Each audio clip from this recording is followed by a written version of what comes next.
Revirement de situation dans le Nord Kivu, les forces loyalistes se sont retirées hier de Rutshuru et les rebelles M23 ont repris leurs anciennes positions.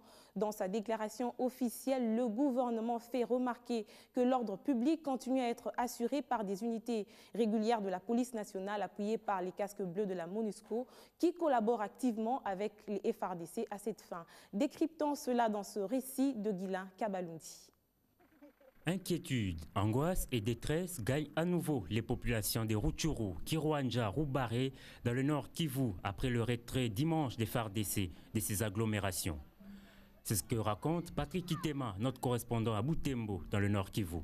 Alors que les habitants des cités de Kiwanja et Rutshuru Centre se réjouissaient du départ du M23 et de la présence de forces loyalistes en territoire de Rutshuru, au Nord Kivu, depuis la semaine dernière, la détresse est à nouveau lisible dans leurs yeux. Les éléments du M23 viennent d'occuper leurs anciennes positions depuis le matin de ce dimanche 3 mars 2013, à savoir les cités de Rutshuru et Kiwanja qu'ils avaient abandonnées après la scission de leur mouvement et la destitution de M. Jean-Marie Runiga à la tête du mouvement. Selon des sources, ces replis se justifieraient par la pression de la conférence internationale sur la région des Grands Lacs qui a demandé à Kinshasa de revenir sur ses anciennes positions.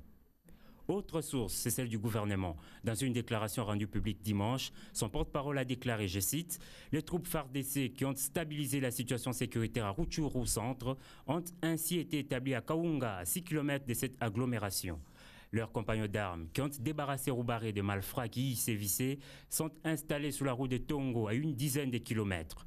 L'ordre public dans toutes ces agglomérations continue à être assuré par les unités régulières de la police nationale, appuyées par le casque bleu de la MONUSCO qui collabore activement avec le FARDC à cette fin. Fin des citations.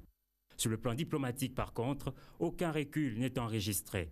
La situation sécuritaire dans l'Est de la RDC au lendemain de la signature de l'accord cadre à Addis Abeba a fait l'objet à Kampala, en Ouganda, d'un entretien le week-end entre le président congolais Joseph Kabila et son homologue ougandais Yoweri Museveni.